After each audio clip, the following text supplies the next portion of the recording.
Welcome to the Sage Thought Leadership Podcast, transforming the way people think and work so their organizations can thrive. Well, hi everyone, and welcome to our podcast. I'm Ed Kless, and today's episode is cut from another podcast of which I am the co-host, The Soul of Enterprise, which is also sponsored by Sage.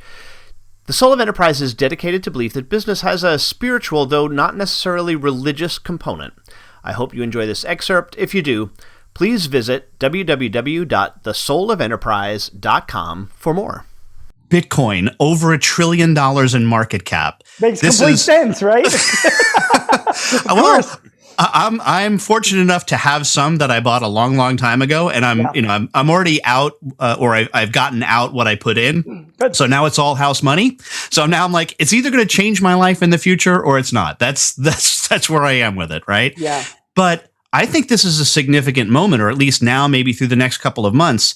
I looked at this as a crossing the chasm kind of thing. Today, we are about 10% of the market cap of Bitcoin of gold, where gold is.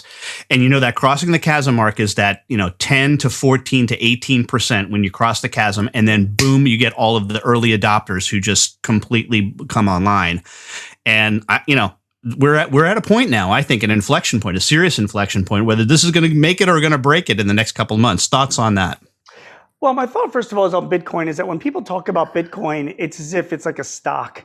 Like it's like a GameStop thing. You know what I mean? Like they're buying it because they want to ride the increase or or hedge against it, or that's what they're talking about. And they talk about the valuation of Bitcoin. It's like we're talking about a company or something that's worth that amount of money. And it's just the wrong way to look at it. I mean, someday, to me, Bitcoin will be something that you can really take seriously. And we're getting closer and closer to that. When people look at it like they look at any other currency, which is, there's a market for currency traders, of course, but really it's just as a vehicle of exchange, And right now it's not, that way, but we're absolutely getting there.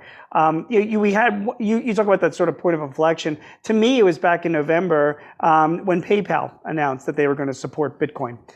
When you have like pretty much the largest company for exchange and commerce, digital commerce, saying we're now going to have Bitcoin as part of what we're offering, that was an enormous step ahead. And most major financial institutions are now seriously considering it to bring it into their portfolios.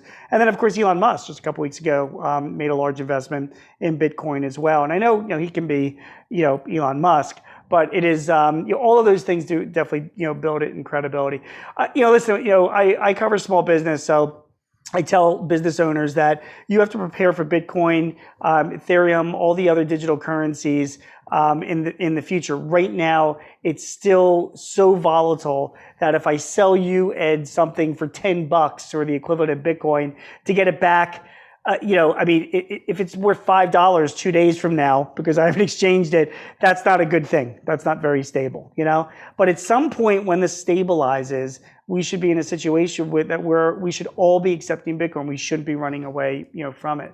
The other thing I also with Bitcoin, I don't know if you also agree with this or not, but my understanding was that it's still, first of all, it's hugely energy consumptive.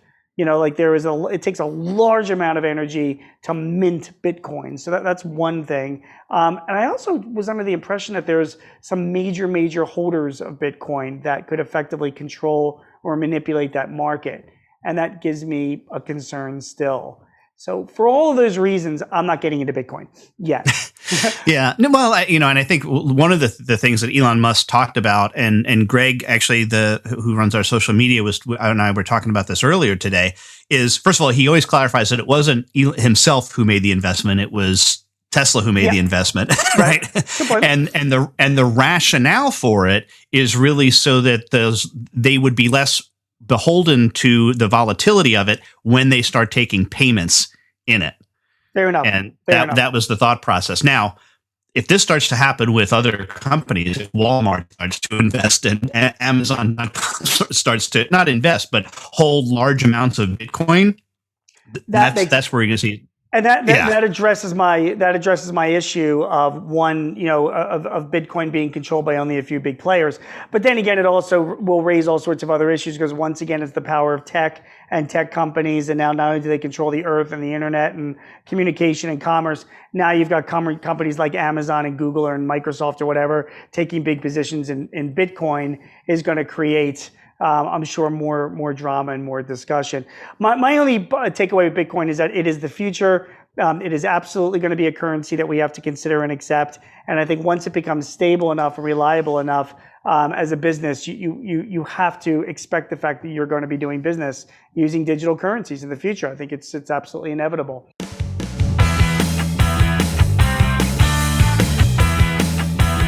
Review and subscribe by searching your podcast player of choice for Sage Thought Leadership Podcast.